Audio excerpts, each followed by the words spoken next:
사랑하는 수정동교회 성도 여러분, 안녕하십니까? 김병철 목사입니다.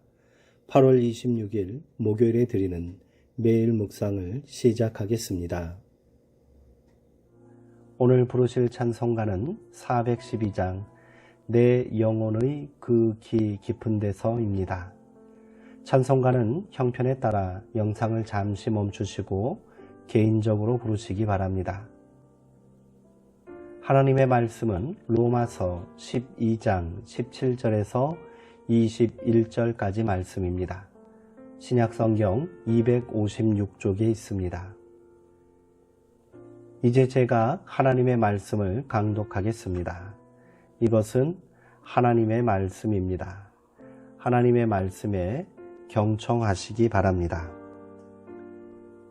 아무에게도 악을 악으로 갚지 말고 모든 사람 앞에서 선한 일을 도모하라. 할 수 있거든 너희로서는 모든 사람과 더불어 화목하라. 내 사랑하는 자들아, 너희가 친히 원수를 갚지 말고 하나님의 진노하심에 맡기라. 기록되었으되 원수 갚는 것이 내게 있으니 내가 갚으리라고 주께서 말씀하시니라. 내 원수가 줄이거든 먹이고 목마르거든 마시게 하라. 그리함으로 내가 숯불을 그 머리에 쌓아 놓으리라. 악에게 지지 말고 선으로 악을 이기라. 아멘. 평화 나누기라는 제목으로 묵상 말씀을 나누도록 하겠습니다. 바울 사도는 성도들이 꼭 붙들어야 할 삶의 지침을 간결하게 요약하고 있습니다. 악에게 지지 말고 선으로 악을 이기라. 어떻게 해야 할까요? 먼저 해야 할 일은 기도입니다. 기도 가운데 마음으로 용납하기 어려운 일을 데려오십시오.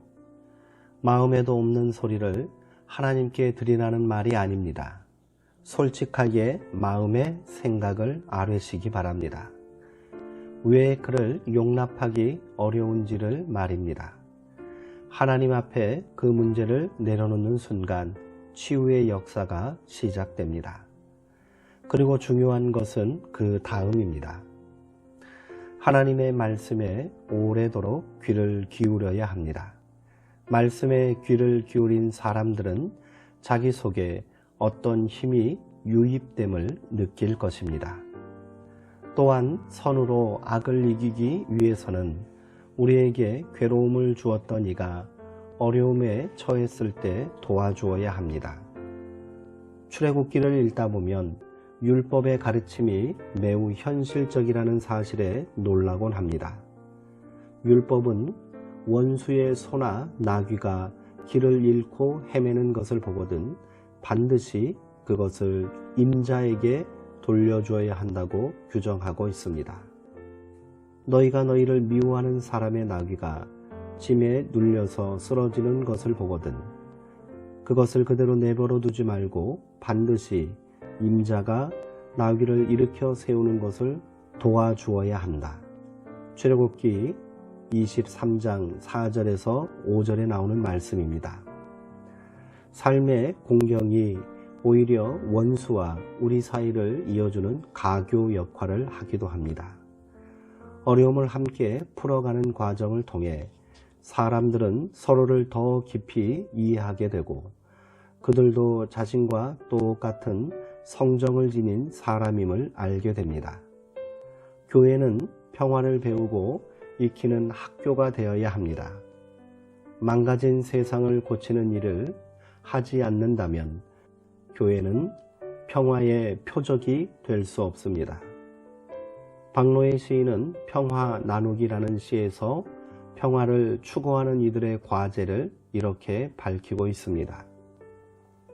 일상에서 작은 폭력을 거부하며 사는 것, 세상과 타인을 비판하듯 내 안을 잘 들여다보는 것, 현실에 발을 굳게 딛고 마음의 평화를 키우는 것, 경쟁하지 말고 각자 다른 역할이 있음을 인정하는 것, 일을 더 잘하는 것이 아니라 더 좋은 사람이 되는 것, 좀 더 친절하고 더 나누며 예의를 지키는 것. 전쟁의 세상에 살지만 전쟁이 내 안에 살지 않는 것. 총과 폭탄 속에서도 온유한 미소를 잃지 않는 것. 폭력 앞에 비폭력으로 그러나 끝까지 저항하는 것.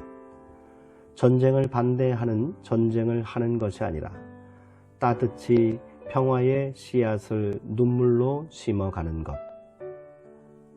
남과 북, 노동자와 사용자, 여당과 야당, 부자와 가난한 사람, 젊은 세대와 기성세대, 보수와 진보 간의 갈등이 날로 깊어가고 있습니다.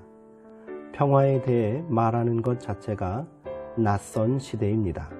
하지만 평화의 꿈을 포기할 수는 없습니다. 믿는 이들은 이 폭력이 난무하는 세상 한복판에서 사랑에 근거한 삶이 가능함을 실제적으로 보여주는 사람들이 되어야 합니다. 기도하시겠습니다. 하나님, 거친 세상에 지친 시편의 시인은 그의 말은 기름보다 더 매끄러우나 사실은 뽑아든 빗으로구나 하고 탄식했습니다. 그의 마음이 실감이 되는 나날입니다. 한 번, 두 번 상처를 입는 일이 반복되면서 우리 마음은 단단하게 굳게 닫혔습니다. 자신을 지키기 위해서라고는 하지만 그 결과는 쓸쓸함입니다. 주님, 선으로 악을 이길 힘을 주옵소서. 어떠한 경우에도 평화를 포기하지 않는 굳건한 믿음을 우리 속에 심어 주옵소서. 예수님의 이름으로 기도합니다. 아멘. 악에게 지지 말고 선으로 악을 이기라. 젊은 시절 제가 가슴에 새기고 붙들면서 살았던 말씀입니다. 철이 들고 이 말씀을 다시 곱씹어 보니 악은 외부에 있는 것이 아니라 내 안에 있는 것임을 깨닫게 됩니다. 오늘은 내 안에 있는 악에게 지지 말고 선으로 기도와 말씀과 그리스도의 마음으로 악을 이기시는 성도님들 되시기 바랍니다. 사랑하는 성도님들, 오늘도 평안하시고요. 주 안에서 강건하시기 바랍니다.